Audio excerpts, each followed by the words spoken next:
إن الحمد لله نحمده ونستعينه ونستغفره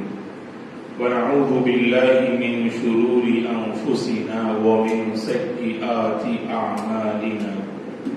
من يهده الله فلا مضل له ومن يضلل فلا هادي له وأشهد أن لا إله إلا الله وأشهد أن محمدا عبده ورسوله أما بعد فأعوذ بالله من الشيطان الرجيم يا أيها الذين آمنوا اتقوا الله حق تقاته ولا تموتن إلا وأنتم مسلمون يا أيها الناس اتقوا ربكم الذي خلقكم من نفس واحدة وخلق منها زوجها وبث منهما رجالا كثيرا ونساء واتقوا الله الذي تساءلون به والأرحام إن الله كان عليكم رقيبا يا أيها الذين آمنوا اتقوا الله وقولوا قولا سديدا يصلح لكم أعمالكم ويغفر لكم ذنوبكم ومن يطع الله ورسوله فقد فاز فوزا عظيما فإن خير الحديث كتاب الله وخير الهدي هدي محمد صلى الله عليه وسلم وشر الأمور محدثاتها وكل محدثة بدعة وكل بدعة ضلالة وكل ضلالة في النار فأعوذ بالله من الشيطان الرجيم ولقد خلقنا الإنسان ونعلم ما توسوس به نفسه ونحن أقرب إليه من حبل الوريد إذ يتلقى المتلقيان عن اليمين وعن الشمال قعيد ما يلفظ من قول إلا لديه رقيب عتيد وجاءت سكرة الموت بالحق ذلك ما كنت منه تحيد ونفخ في الصور ذلك يوم الوعيد وجاءت كل نفس معها سائق وشهيد لقد كنت في غفلة من هذا فكشفنا عنك غطاءك فبصرك اليوم حديد وقال قرينه هذا ما لدي عتيد ألقيا في جهنم كل كفار عنيد مناع للخير معتد مريب الذي جعل مع الله إلها آخر فألقياه في العذاب الشديد قال قرينه ربنا ما أطغيته ولكن كان في ضلال بعيد قال لا تختصموا لدي وقد قدمت إليكم بالوعيد ما يبدل القول لدي وما أنا بظلام للعبيد وذكر فإن الذكرى تنفع المؤمنين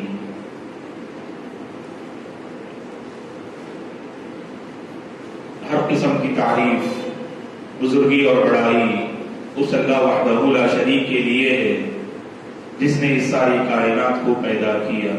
درود و سلام ہو رحمت للعالمین خاتم النبیین محمد عربی صلی اللہ علیہ وسلم پر جنہوں نے اپنی امت کو رمضان کیسے گزاریں یہ طریقہ آپ نے بتایا. صحابہ اکرام رضوان اللہ علیہم اجمعین، تابعین، تبع تابعین، تمام مومن مرد اور عورتوں پر اللہ کی رحمت اور اس کی سلامتی ہو، آمین. محترم بزرگوں، نوجوانوں، عزیز بچوں اور قابل احترام میری ماں اور بہنوں، چند ساعتیں، لمحات اور گھڑیاں باقی ہیں، اس کے بعد ہم سب رمضان کے عظیم مہینے میں بإذن اللہ داخل ہو جائیں گے. تو رمضان کی مناسبت سے کچھ باتیں بطور تذکیر آپ حضرات و خواتین کی خدمت میں رکھنا ہم مناسب سمجھتے ہیں. ویسے الحمدللہ کہ رمضان کیسے گزاریں، رمضان میں ایک مومن کا کیا کردار ہونا چاہیے، اس حوالے سے مختلف پروگرامز میں، جمعہ کے خطبوں میں الحمدللہ وقتاً فوقتاً ہم سنتے ہیں اور ان باتوں کو اچھی طرح سے جانتے ہیں. لیکن قرآن مجید کی وہ آیت کریمہ ہمارے سامنے آتی ہے کہ وَذَكِّرْ فَإِنَّ الذِّكْرَ تَنفَعُ الْمُؤْمِنِينَ۔ اللہ نے نبی سے کہا کہ اے نبی آپ نصیحت کا سلسلہ جاری رکھیے، کیونکہ نصیحت اہل ایمان کو فائدہ دیتی ہے۔ جانتے ہیں ہم احکام اور وسائل سے واقف تو ہیں، رمضان گزارنا اور رمضان میں کن اعمال کو انجام دینا چاہیے اس سے بھی ہم واقف ہیں، لیکن بطور تذکیر اس خطبے میں چند اہم باتیں آپ حضرات و خواتین کی خدمت میں۔ پہلی بات یہ ہے کہ رمضان میں جیسے ہم داخل ہوتے ہیں، یا دوسرے الفاظ میں اگر ہم کہیں کہ رمضان کا مہینہ جب بھی ہمارے ذہنوں میں آتا ہے تو سب سے پہلی عبادت جو ہر مسلمان کے ذہن میں جو عبادت آتی ہے اسے ہم روزے سے تعبیر کرتے ہیں۔ رمضان کی اصل روحانیت روزے سے ظاہر ہوتی ہے۔ رمضان کو جو ہم تربیت کا مہینہ کہتے ہیں تو حقیقت میں اگر ہم اس سے کما حقہ فائدہ اٹھانا چاہیں اور رمضان کا اگر حق ادا کرنا چاہیں تو روزوں ہی سے ممکن ہے، اور روزے کے بغیر سمجھ لیجیے گا کہ رمضان کی روحانیت گویا کہ ہم نے پایا ہی نہیں ہے۔ تو اسی لیے روزوں پہ توجہ دیں، اور یہ جو روزے ہیں اللہ تبارک و تعالیٰ نے ہر مسلمان عاقل بالغ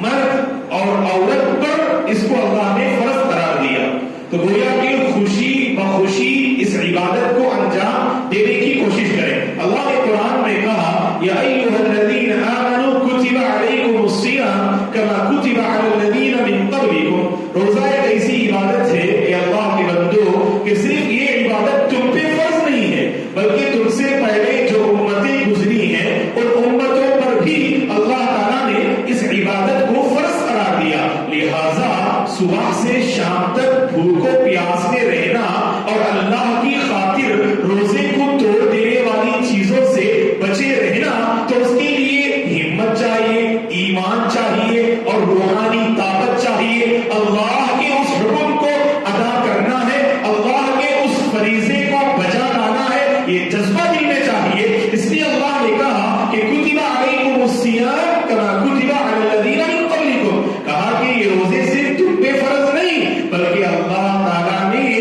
پچھلی امتوں پر بھی روزے کو فرض قرار دیا۔ ہاں علماء اور اہل علم کہتے ہیں کہ ان روزوں کی کیا کیفیت تھی اور اس کی کیا شکل تھی اللہ ہی بہتر جانتے ہیں۔ جیسا کہ مریم علیہ السلام نے روزے کی نیت کی اور روزہ ان کے پاس کیا تھا، وہ کسی سے گفتگو نہ کیا کرتی تھی، تو بہرحال ہر زمانے میں روزے کی جو کیفیت اور شکل ہوا کرتی تھی وہ الگ الگ ہوا کرتی تھی، لیکن روزے کی جو کیفیت اس امت پر اللہ نے فرض قرار دیا وہ فجر صادق سے لے کر سورج کے غروب ہونے تک روزے کو توڑ دینے والی تمام چیزوں سے بچ کر رہنے کا نام روزہ ہے۔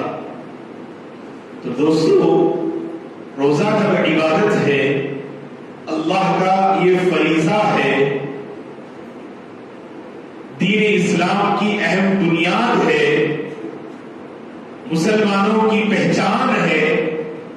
رمضان کی یہی روحانیت ہے، تو میرے اور آپ کی یہ بنیادی ذمہ داری ہے کہ ہم روزے دار کی فہرست میں آنے کی کوشش کریں۔ افسوس ہوتا ہے دوستو، ایک انسان کی عمر 40-45 سال ہوتی ہے، تھوڑا اپنی زندگی کا جائزہ لے کر دیکھیں کہ 10 سال گزر جاتے ہیں، 15 سال گزر جاتے ہیں، رمضان میں چند روزوں کے سوا یا ایک آدھ روزے کے سوا روزوں کی توفیق اللہ کے بندوں اور بندیوں کو نہیں ملتی، اور احساس بھی نہیں ہوتا ہے۔ یہ بہت بڑی کمی ہے، یہ بے دینی ہے، یہ غفلت و لاپرواہی ہے، اور اسے یہ نہ سمجھ لینا کہ روزہ نہ رکھ کر آپ نے کوئی بہت بڑا کارنامہ انجام دے دیا۔ اور ہم سمجھتے ہیں روزے کے سلسلے میں عجیب قسم کا ایک خوف، صبح سے شام تک کون بھوکا رہے گا؟ بتائیے گا دوستوں، مجھے اور آپ کو کس نے پیدا کیا؟ اللہ نے پیدا کیا نا، اور یہ جسم اللہ تعالیٰ کی دی ہوئی نعمت ہے، اور جسم کا جو اندرون ہے، اس کا جو اندر کا سسٹم ہے، یہ بھی رب نے بنایا ہے کہ اللہ کو نہیں معلوم کہ صبح سے شام تک ایک انسان بھوک اور پیاس میں رہے، کیا اس کی جان چلی جائے گی؟ کیا جان لیوا بھوک اور جان لیوا پیاس ایسی کوئی حالت ہم پہ طاری ہوتی ہے کیا؟ سحری کا انتظام کیا، افطاری کا انتظام کیا، اور اللہ کی نعمتیں الحمدللہ رمضان میں خوب برستی ہے اور لوگ فائدہ اٹھاتے ہیں۔ رمضان میں داخل ہونے سے پہلے ہر گھر میں بجٹ بڑھ جاتا ہے کہ نہیں؟ اگر پچھلے مہینوں میں ہمارا کوئی بجٹ رہتا ہے، رمضان میں داخل ہونے سے پہلے اللہ تمام کی کمائی میں برکت دے، اللہ تمام کو نعمتوں سے مالامال فرمائے، اللہ تمام کو صحت و عافیت کے ساتھ رکھے، رمضان میں داخل ہونے سے پہلے ہمارا بجٹ بڑھ جاتا ہے۔ سبحان اللہ، جو اچھی نعمتیں اللہ تعالیٰ ہمیں عطا کرتے ہیں، سحری میں، افطاری میں، الحمدللہ اللہ کی نعمتیں ہم کھاتے ہیں، تو یاد رکھیے دوستو، جو ہمارے ذہنوں میں تصور ہے نا، روزہ رکھنے سے میں کمزور ہو جاؤں گا، روزہ رکھنے سے میں دبلا ہو جاؤں گا، روزہ رکھنے سے میری بیماری اور بڑھ جائے گی، تو یاد رکھیے جو آپ کے ذہن میں تصور ہے اسے ختم کیجئے۔ اللہ پہ اتنا بھروسہ ہونا چاہیے کہ روزہ رکھنے سے میری ہر بیماری ختم ہوگی انشاءاللہ، اور روزہ رکھنے سے میں صحت مند رہوں گا، اور روزہ رکھنے سے مجھے اللہ کا تقرب ملے گا، اور روزہ رکھنے سے میرے اندر رمضان کے بعد ایک غیر معمولی تبدیلی آئے گی۔ سوچ کے دیکھیں آپ، رمضان کو تو ہم پاتے ہیں الحمدللہ، اور کیا وجہ ہے کہ رمضان کے بعد رمضان سے جو اثر ہم قبول کرنا چاہیے وہ انشاءاللہ زندگی اگر باقی رہی تو رمضان کے بعد انشاءاللہ ہم آپ کی خدمت میں کچھ اہم باتیں ہم ذکر کریں گے انشاءاللہ۔ لیکن تھوڑا سوچ کے دیکھیں آپ، جو اثر مسلمان رمضان میں قبول کرنا چاہیے رمضان سے، رمضان کے بعد وہ اثر ظاہر نہیں ہوتا۔ یا تو روزے دار ہوتے ہیں، روزے کا صحیح معنی اور مفہوم سمجھتے نہیں، بس صبح سے شام تک مولانا ہم بھوک اور پیاس کی حالت میں رہیں تو چلے گا نا، اور ساری جو ہے اللہ رحم فرمائے بے حیائی اور نافرمانی ہوتی ہے۔ اور بعض اللہ کے بندے کیا ہیں، بس روزے سے رہنا ہے تو کبھی سحری کھا کے فجر پڑھ لیا تو پڑھ لیا، یا فجر پڑھے بغیر سو گئے، اور بعض اللہ کے بندے دوپہر میں بیدار ہوتے، اور بعض اللہ کے بندے شام میں بیدار ہوتے، اور ظہر کے لیے بیدار ہو گئے، نماز پڑھ لیے، پھر جا کے سو گئے۔ تو یاد رکھیے کوئی بڑا کارنامہ ہم نے انجام نہیں دیا، روزے کے ذریعے احساس ہونا چاہیے۔ اگر بھوک و پیاس کا احساس ہے تو احساس کی وقتوں میں یاد رکھو، ایسا نہیں کہ سحری میں، جیسے بعض اللہ کے جو بندے سحری میں خوب کھاتے ہیں، وہ گویا کہ افطار تک کا جو ہے ہم اسٹاک اپنے پیٹ میں کر کے رکھنے کی کوشش کرتے ہیں، اور گھر میں جو مائیں ہوا کرتی ہیں وہ بھی اپنے بچوں پہ رحم کھاتے ہوئے خوب پانی پیجیے، خوب کھانا کھائیے۔ یاد رکھیے دوستوں، تھوڑا احساس ہونا چاہیے، دوپہر کے موقع پر اگر ہم اپنے پیٹ میں بھوک اور پیاس کا احساس کریں تب ہمیں جو ہے اللہ کی نعمتیں یاد آتی ہیں، تو اس سے ہماری اللہ تعالیٰ تربیت کرتے ہیں، نفس کی تربیت ہوتی ہے، خواہشات پہ قابو پانے کا ہنر ایک انسان جو رمضان کے ذریعے حاصل کرتا ہے۔ اللہ کا کتنا بڑا انعام ہے، دیکھو روزے دار دوپہر اور شام کے موقع پر روزے کی حالت میں انواع و اقسام کی نعمتوں کو پاتا ہے، آگے بڑھتا نہیں، بند کمرے میں رہتے آپ، چاہے تو پانی پی سکتے آپ، اور اللہ جو ہے تمام روزے داروں پر رحم و کرم کا معاملہ فرمائے۔ آئے دن جو ہے گرمی کی شدت بڑھتی جا رہی ہے، بس اللہ ہی مہربان ہے، اللہ تعالیٰ سب پہ جو ہے مہربانی کا معاملہ فرمائے۔ بند کمرے میں آپ کے سامنے پانی کی بوتل ہے، اس کے باوجود آپ ایک چسکا بھی نہیں لیتے، کس نے روکا آپ کو؟ بھائی بہن نہیں ہوتے ہیں وہاں، ماں باپ نہیں ہوتے ہیں، کسی کی نظر نہیں پڑتی ہے آپ پہ، چاہے تو لے کر پی سکتے ہیں آپ، لیکن روزے نے آپ کے نفس کی ایسی تربیت کی، اللہ اکبر، کوئی دیکھے نہ دیکھے میرا رب تو مجھے دیکھ رہا ہے، اور میں نے اللہ سے یہ وعدہ کیا ہے، اے اللہ صبح سے شام تک روزے کو توڑنے والی ہر چیز سے بچے رہوں گا، اور روزے نہ اپنے وعدے کے برقرار رہتا ہے، اور یہی تو روزہ جو ہے ہماری جو تربیت کرتا ہے دوستو، اور بڑی عزت والی عبادت ہے۔ اللہ کے بعد بندے دیکھیے، سال بھر پیر کے دن، جمعرات کے دن، ایام 20، چاند کی جو تاریخ ہے 13، 14، 15، سبحان اللہ، ان جو ہے روزوں کا اہتمام کرتے ہیں، اور بعض اللہ کے بندے ایسے بھی ہیں جو صوم داؤدی کا اہتمام کرتے ہیں۔ داؤد علیہ السلام جو روزہ رکھتے تھے اللہ کو بہت پسند، اللہ کے نبی نے فرمایا، صحیح بخاری مسلم کی حدیث ہے، اللہ کے نزدیک سب سے جو پسندیدہ جو روزہ ہے نا افضل روزہ صوم داؤدی ہے. یہ داؤد علیہ السلام روزہ کیسے رکھتے تھے؟ اللہ کے نبی نے کہا کان یصوم یوما ویفطر یوما. آپ ایک دن روزہ رکھتے تھے اور ایک دن چھوڑ دیا کرتے تھے، یعنی پورا سال. یہ ہم رمضان کی بات نہیں کر رہے ہیں آپ سے. حضرت داؤد علیہ السلام کا یہ معمول تھا سبحان اللہ کہ ایک دن روزہ رکھنا اور ایک دن افطار کرنا، ایک دن روزہ رکھنا پھر ایک دن چھوڑ دینا. اللہ کے نبی نے فرمایا اللہ کے نزدیک سب سے زیادہ پسندیدہ یہی روزہ ہے. لیکن ایسا روزہ شاید ہم نہ رکھ پائیں، لیکن وقتاً فوقتاً دوستو 11 مہینے کبھی پیر کے دن روزہ رکھ لیا، کبھی جمعرات کے دن روزہ رکھ لیا، ایام 20 میں کبھی ہم نے اہتمام کر لیا، تو خود بخود روزے سے ہم قریب ہوتے ہیں اور روزے کی لذت اور اس عبادت کی لذت کو ہم پائیں گے.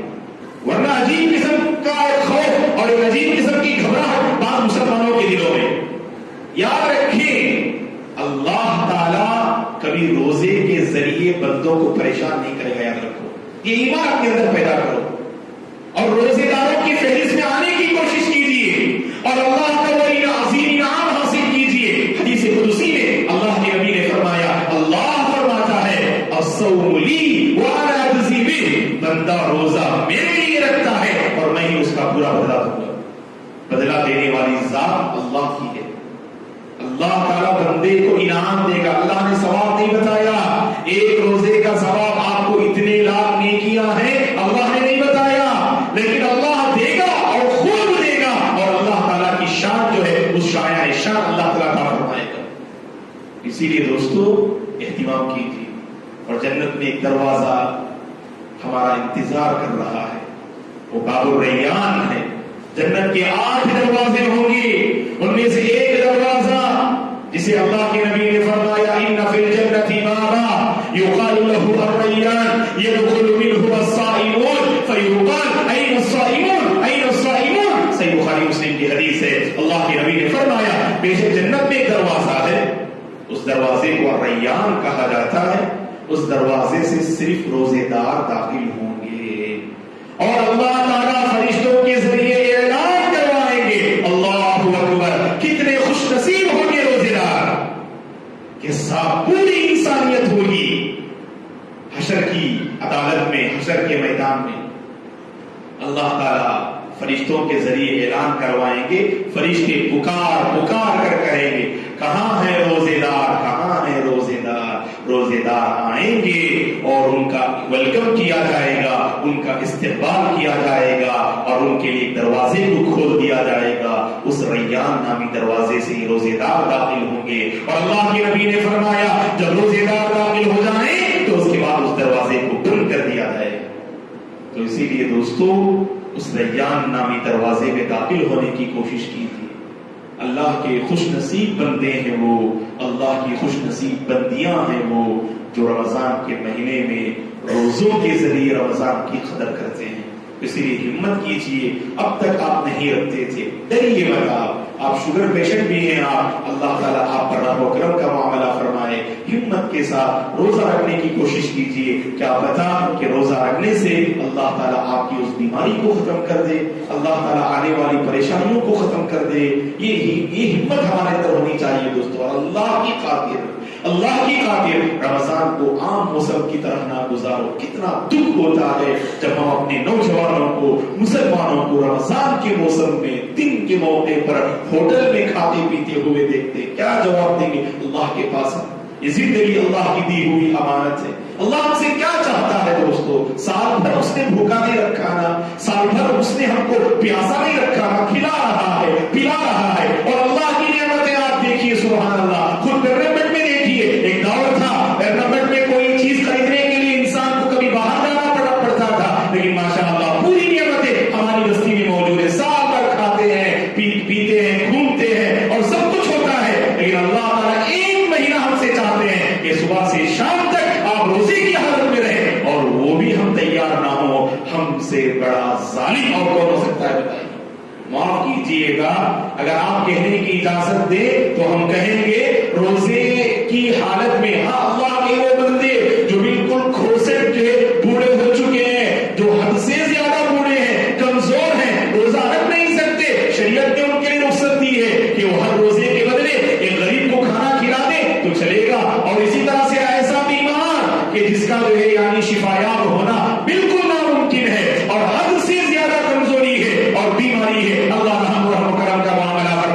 شریعت نے رخصت دی کہ آپ روزہ چھوڑ دیجیے، ورنہ اللہ کے بہت سارے بندے صرف ڈر کے اور کوئی معمولی بیماری ہوتی ہے اس بیماری کا خوف کھاتے ہوئے روزہ نہیں رکھتے ہیں۔ دوستو یاد رکھیں ایسے لوگ ظالم ہیں، اور میں خاص کر عورتوں سے گزارش کروں گا کہ عورتیں بھی روزے کا اہتمام کریں اور اپنے گھر کے مرد حضرات، نوجوانوں اور بچوں کو بھی روزوں کا پابند بنائیں۔ اور بچے اگر روزہ رکھنا چاہیں آپ انہیں نہ روکیں، اللہ یہ کہ بچے کی طبیعت کچھ بگڑ رہی ہے، پہلے سے کچھ کمزور ہے، آپ اچھے انداز سے سمجھائیے، ورنہ ہمارے پاس جو بچے 8 سال کے، 10 سال کے، 11 سال کے جو بچے ہوتے ہیں ان پہ روزے تو فرض نہیں ہے، لیکن روزہ رکھنا چاہیں نا آپ انہیں موٹیویٹ کیجیے، آپ ان کی ہمت افزائی کیجیے، ورنہ والدین ہمیشہ روک دیتے اور اس کا نتیجہ یہ ہوتا، اور بچے جب جوانی کے مرحلے میں قدم رکھتے ہیں اس وقت روزہ رکھنا ان کے لیے آسان نہیں ہوتا ہے۔ جو بچے بچپن ہی سے روزے کے شوقین ہوتے ہیں یہی آگے چل کر دیندار ہوتے ہیں، فرما بردار ہوتے ہیں، روزے دار ہوتے ہیں اور معاشرے میں انقلاب برپا کرنے والے ہوتے ہیں۔ اسی لیے ایسے بچوں کی قدر کیجیے دوستو، اگر آپ کے بچے میں روزے کا جذبہ ہے نا اس جذبے کو پروان چڑھائیے۔ سبحان اللہ، صحابہ اکرام رضوان اللہ علیہم اجمعین رمضان کے روزے فرض ہونے سے پہلے جب عاشورے کا روزہ فرض تھا تو عاشورے کا روزہ خود بھی رکھتے اور بچوں کو بھی رکھنے کی تعلیم دیتے، اور جب بچے روتے نا بھوک سے تو ربیع بنت معاوض رضی اللہ عنہا فرماتی ہیں، صحیح بخاری مسلم کی حدیث ہے، جب بچے روزے کی حالت میں بھوک سے روتے تو صحابہ اکرام ان بچوں کو لے کر آتے مسجد اور انہیں کھلونے دے دیا کرتے تاکہ ان کا ذہن بھوک سے ہٹ کر کھلونے کی طرف چلے جائے۔ سبحان اللہ، ایسی تربیت جو ہے صحابہ اکرام اپنے بچوں کی کیا کرتے تھے، تو اسی لیے خود بھی روزے دار رہیں اور اپنے بچوں کو بھی روزے کا پابند بنائیں دوستو۔ اور یاد رکھیے کہ یہ رمضان، اس کی جو برکتیں ہیں، اس کی جو رحمتیں ہیں اور اس کے اندر جو ہر قسم کی جو نعمتیں ہیں، حقیقت میں اس کی رحمتوں، برکتوں، سعادتوں اور نعمتوں سے ہم مالا مال ہونا چاہتے ہیں، روزے کا اہتمام کرنا چاہیے اور عہد کیجیے اللہ کے دربار میں بیٹھے، اے اللہ اب تک میں روزے دار نہ تھا، امسال تو مجھے روزے دار بنا دے۔ مانگیے دوستو اللہ سے، کبھی ہم نے مانگا نہیں نا اس لیے اللہ نے ہمیں روزے دار نہیں بنایا، آج آپ مانگیے، آپ جاب کرتے ہیں، آپ محنت کرتے ہیں، ہم مانگتے ہیں، آپ کو جو کمانا پڑتا ہے، آپ کو جاب کرنا پڑتا ہے، آرام کرنا نہیں ہوتا ہے، آپ صبح ایک کمپنی جاتے ہیں، صبح آپ اپنے کاروبار اور تجارت میں مصروف ہو جاتے ہیں، ہمت رکھیے آپ، الحمدللہ سحری کا انتظام تو رہتا ہے، الحمدللہ سحری کے بعد پھر افطاری تو آ ہی جاتی ہے، چند گھنٹوں کا مسئلہ ہوتا ہے۔ آپ کو ابتدا میں اب تک آپ روزہ نہیں رکھتے تھے، شاید پہلا روزہ آپ پر بھاری پڑ جائے لیکن دوسرے روزے میں کچھ ہلکا پن محسوس کریں گے آپ، تیسرا روزہ سبحان اللہ آپ کے لیے اور ہلکا ہو جائے گا، اور آہستہ آہستہ روزہ رکھنے میں اللہ کے نیک بندے جو لذت محسوس کرتے ہیں وہ لذت انشاءاللہ آپ کو مل جائے گی۔ عبادت میں لذت ہوتی ہے دوستو، لذت کی بات کروں نہ میں، آپ گنہگاروں سے پوچھیے گناہ میں لذت محسوس کرتے ہیں نا، گناہ میں لذت محسوس کرتے ہیں، کتنے گھنٹے بیت جاتے ہیں اپنے آپ کو گناہوں کے دلدل میں رکھتے ہیں، تو جہاں انہوں نے لذت پائی نا اللہ کے نیکوکار بندے اللہ کو راضی کرنے میں لذت پاتے ہیں، یاد رکھو۔ اس کے بعد آپ روزہ نہیں چھوڑیں گے، آپ روزہ چھوڑنا آپ کے لیے بہت مشکل ہوگا، یاد رکھو آپ اگر روزے دار رہیں گے، آپ روزے کی لذت کو آپ نے پا لیا تو روزہ چھوڑنا آپ کے لیے مشکل ہوگا۔ اسی لیے ہم آپ سے گزارش کرتے ہیں خود بھی روزے دار بنیے اور اپنے گھر کے ماحول کو بھی آپ بدلنے کی کوشش کیجیے۔ بس گھروں کے سلسلے میں بڑی عجیب خبر ملتی ہے کہ جیسے عام موسم ہوتا ہے نا 11 مہینوں کا موسم، رمضان میں بھی وہی حال ہوتا، کوئی فرق نہیں، کیونکہ بعض سسرال سے جو ہے یہ شکایتیں ہمیں ملتی ہیں کہ بہو کو اتنا مجبور کرتے ہیں اگر وہ روزہ رکھنا چاہیں تو روزہ رکھنے کا موقع بھی نہیں دیتے، اور جیسے صبح ناشتہ ہے، دوپہر کا کھانا ہے اور رات کا کھانا 3 وقت باقاعدہ جو ہے عام بے ماحول ہے، کوئی سحری کے لیے بیدار نہیں ہوتے اور افطار کا کوئی انتظام نہیں ہوتا کیونکہ پہلے سے عادی ہے، گھر میں کوئی روزے دار نہیں ہوتا ہے۔ اللہ رحم فرمائے۔ نہیں دوستو، ایسا جو ہے آپ جینے کی کوشش نہ کریں، یہ زندگی اللہ کی دی ہوئی ایک نعمت اور امانت ہے اور اللہ نے یہ سنہرا موقع عطا کیا، روزے کے ذریعے اللہ تربیت چاہتے ہیں۔ یہ رمضان تربیت کا مہینہ ہے، یہ رمضان تربیت کا مہینہ ہے، اور یاد رکھیے تربیت حقیقت میں روزے ہی سے حاصل کر سکتے ہیں ہم، اسی لیے روزے کا اہتمام کیجیے، رمضان کے ایک ایک لمحے کی قدر کیجیے، تلاوت قرآن کا اہتمام کریں، ذکر و اذکار کی پابندی کریں، اپنی زبان کو لگام دیجیے، اپنی زبان کو اللہ کے ذکر سے تر رکھنے کی کوشش کیجیے۔ روزے کی حالت میں گناہوں سے عام حالات میں بھی بچنا ہے، لیکن روزے کی حالت میں زیادہ تر آپ اپنے آپ کو نیک کاموں میں مصروف رکھنے کی کوشش کیجیے۔ بعض لوگ کیا کرتے ہیں جانتے ہیں؟ بھوک لگتی ہے نا تو ذہن کو ہٹانے کے لیے فیس بک اور واٹس ایپ پہ داخل ہو جاتے ہیں اور مطمئن ہو جاتے ہیں مولانا میں روزے سے ہو، کچھ بھی کھایا پیا نہیں، اور صبح سے شام تک کیا بھی کر رہے ہیں آپ؟ ویڈیوز دیکھ رہے ہیں، آپ شارٹ ویڈیوز دیکھ رہے ہیں، کامیڈیز دیکھ رہے ہیں آپ، نعوذ باللہ۔ تو روزے سے اللہ تعالیٰ تربیت چاہتے ہیں، من لم يدع قول الزور والعمل به فليس لله حاجة في ان يدع طعامه وشرابه۔ اللہ صرف ہمیں بھوک اور پیاس کی حالت میں رکھنا نہیں چاہتے، یاد رکھو آپ، حقیقت میں وہ روزے دار نہیں جس نے روزے کی حالت میں گناہ سے توبہ نہ کی ہو، وہ حقیقت میں روزے دار نہیں۔ یاد رکھیے اللہ روزے سے چاہتے کیا ہے؟ کہ ہم اور آپ گناہوں سے دور اور نیکیوں سے قریب ہو جائیں، ہم اور آپ اپنے نفس کی تربیت میں کامیاب ہو جائیں۔ ہم من کرتا ہے روزے کی حالت میں کچھ کھا پی لیں، من کرتا ہے روزے کی حالت میں گناہ کے میدان میں آگے بڑھ جائیں، لیکن روزہ ہمیں روک کے رکھتا ہے دوستو۔ اللہ اکبر، یہی تربیت اللہ ہم سے چاہتے ہیں، اس لیے اپنے آپ کو اس قابل بنائیے، اس تربیت سے فائدہ اٹھائیے۔ اللہ نے موقع دیا ہے نا، اس موقع کو غنیمت جانیے، قرآن کی خوب تلاوت کیجیے، اور ایسی تلاوت رمضان کے بعد بھی وہ تلاوت باقی رہے، اور اپنی زبان کو اللہ کے ذکر سے ہمیشہ جو ہے آباد رکھنے کی کوشش کیجیے۔ غیبت کرنے، چغلی کھانے اور ادھر ادھر کی باتیں کرنے سے پرہیز کیجیے، اپنی زبان کو جہاں تک ہو سکے لگام دیجیے، اور جہاں آپ کاروبار اور تجارت میں مصروف ہیں آپ، وہاں پر وقتاً فوقتاً اللہ اکبر، لا الہ الا اللہ، سبحان اللہ، استغفر اللہ، صلی اللہ علیہ وسلم جیسے اذکار کا اہتمام کیجیے۔ آپ کو سن کر آپ کے ساتھ جاب کرنے والے اور آپ کے گھر میں جو احباب ہیں ان کی زبان سے یہ ذکر جاری ہو جائے گا انشاءاللہ۔ اہتمام کیجیے دوستو، اللہ کی راہ میں خوب دیجیے۔ یہ دینے کا مہینہ ہے، یہ نوازنے کا مہینہ ہے، یہ غمخواری کا مہینہ ہے، یہ غم گساری کا مہینہ ہے، یہ دلوں کی ہمدردی کا مہینہ ہے، یہ انسانیت کا مہینہ ہے، یہ دوسروں کے درد کو سمجھنے کا مہینہ ہے، اور غریبوں اور مسکینوں کا خیال خوب جو ہے کرنے کا یہ مہینہ ہے۔ تو لہٰذا اپنے آس پاس لوگوں کو تلاش کیجیے اور ان کو جو ہے دینے کی کوشش کیجیے۔ اللہ کے نبی صلی اللہ علیہ وسلم بھی اس مہینے میں خوب نوازا کرتے تھے۔ اور ایک اہم بات، اس پر ہم اپنی گفتگو کو انشاءاللہ ختم کر دیں گے، وہ یہ ہے دوستو، عام طور پر ہم سمجھتے ہیں رمضان میں ہم گناہوں سے توبہ کریں گے، نہیں دوستو، وہاں تو توبہ کرنی ہی ہے، وہاں تو خوب اللہ سے مانگیں گے، آپ سحری کے موقع پر بھی اللہ سے مانگیں گے، روزے کی حالت میں بھی اللہ سے مانگو۔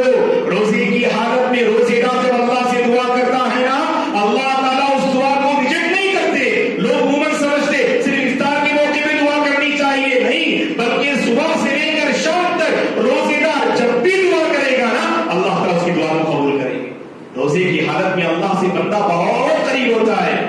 یہاں ایک بات میں آپ کو بتا دوں، رمضان میں داخل ہونے سے پہلے اپنے نفس کو پاک کر لیجیے، گناہوں سے توبہ کر لیجیے۔ صحیح معنی میں دیکھیں 11 مہینے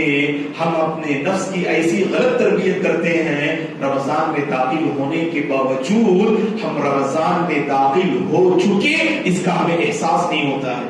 اسی لیے داخل ہونے سے پہلے ابھی چند گھڑیاں باقی ہیں، اللہ سے خوب مانگیے، اللہ کو منانے کی کوشش کیجیے، اپنے گناہوں کی معافی اللہ سے حاصل کیجیے، اور اپنے دل کو پاک و صاف کر لیجیے دوستو، تاکہ رمضان سے ہم صحیح معنی میں فائدہ اٹھانے والے بن جائیں۔ پہلے تیاری ہوتی ہے نا، آپ کو اگر کاروبار کرنا ہے تو پہلے پری پلان کرتے ہیں آپ، کیا کرنا ہے کیا نہیں کرنا ہے، تو یہی حال رمضان کا بھی۔ یہ رمضان انہی کے آپ میں فائدہ مند ثابت ہوگا جن کا دل پاک ہو اور جو گناہوں سے دور رہے۔ تو سلف سے منقول ہے کہ داخل ہونے سے پہلے خوب استغفار کیا کرتے تھے اور اللہ سے اپنے گناہوں کی معافی چاہتے تھے، تاکہ رمضان کا مہینہ ہر ناحیے سے میرے اور آپ کے حق میں خیر اور برکت کا باعث ہو جائے۔ اللہ سے ہماری دعا ہے اللہ تعالی ہم سب کو رمضان کی قدر کرنے کی توفیق عطا فرمائے، روزوں کا اہتمام کرنے کی توفیق عطا فرمائے، ہر عبادت میں بڑھ چڑھ کر حصہ لینے کی توفیق عطا فرمائے، فرض نمازوں کے ساتھ سنتوں اور نوافل کی پابندی کرنے کے اللہ توفیق عطا فرمائے۔ نماز تراویح کا اہتمام کرنے کے اللہ توفیق عطا فرمائے، تلاوت قرآن کا پابند بنائے، ذکر و اذکار کا پابند بنائے، اور اللہ کے وہ بندے جو مجبور ہیں، غریب ہیں، لاچار ہیں، بیوہ ہیں، مسکین ہیں، ان کا خیال کرنے کے اللہ ہم سب کو توفیق عطا فرمائے۔ اللہ کی جو دی ہوئی نعمت مال کی شکل میں، نعمتوں کی شکل میں جو ہمارے پاس موجود ہے، ان کا صحیح معنی میں حق ادا کرنے کی اللہ توفیق عطا فرمائے۔ رمضان جو تربیت کا مہینہ ہے، صحیح معنی میں اے پروردگار ہم میں سے ہر ایک کو اس رمضان کی قدر کرنے اور اس رمضان کی برکتوں اور سعادتوں سے مالا مال ہونے کی توفیق عطا فرما۔ ہم میں سے جو پریشان حال ہیں اے اللہ سب کی پریشانی کو دور فرما، جو بیمار ہیں اے اللہ شفاء عاجلہ اور کاملہ نصیب فرما، جو پریشان حال ہیں، تنگ دست ہیں، مجبور ہیں، مقروض ہیں اے اللہ سب کی پریشانی کو دور فرما، امن والی، سکون والی، نعمتوں والی، عبادتوں والی زندگی اے اللہ نصیب فرما۔ تیری عبادت پر تو ہم سب کو قائم و دائم رکھ، اور تیری عبادت ہی پر اے اللہ تو ہم سب کو خاتمہ نصیب فرما۔ آمین۔ اقول قولی ھذا واستغفر اللہ لی ولکم ولسائر المسلمین من کل ذنب فاستغفروہ انہ هو الغفور الرحیم۔ ان الحمد للہ نحمده ونستعينه ونستغفره ونعوذ بالله من شرور أنفسنا ومن سيئات أعمالنا، من يهده الله فلا مضل له ومن يضلل فلا هادي له، وأشهد أن لا إله إلا الله وأشهد أن محمدا عبده ورسوله، أما بعد فأعوذ بالله من الشيطان الرجيم، إن الله وملائكته يصلون على النبي يا أيها الذين آمنوا صلوا عليه وسلموا تسليما، اللهم صل على محمد وعلى آل محمد كما صليت على إبراهيم وعلى آل إبراهيم إنك حميد مجيد، اللهم بارك على محمد وعلى آل محمد كما باركت على إبراهيم وعلى آل إبراهيم إنك حميد مجيد، اللهم أعز الإسلام والمسلمين وأذل الشرك والمشركين، اللهم أعز الإسلام والمسلمين وأذل الشرك والمشركين، اللهم احفظ الإسلام والمسلمين، اللهم انصر الإسلام والمسلمين، اللهم أصلح أحوال المسلمين في كل مكان يا رب العالمين، اللهم أصلح أحوال المسلمين في الهند يا رب العالمين، اللهم بارك لنا فيما رزقتنا وبارك لنا في حياتنا، اللهم بارك لنا في أعمالنا وبارك لنا في أموالنا، اللهم بارك لنا فيما رزقتنا، اللهم أرنا الحق حقا وارزقنا اتباعه وأرنا الباطل باطلا وارزقنا اجتنابه، اللهم إنا نسألك الهدى والتقى والعفاف والغنى، عباد الله رحمني ورحمكم الله، فأعوذ بالله من الشيطان الرجيم، إن الله يأمر بالعدل والإحسان وإيتاء ذي القربى وينهى عن الفحشاء والمنكر والبغي يعظكم لعلكم تذكرون، اذكروا الله العظيم يذكركم ولذكر الله تعالى أكبر والله يعلم ما تصنعون۔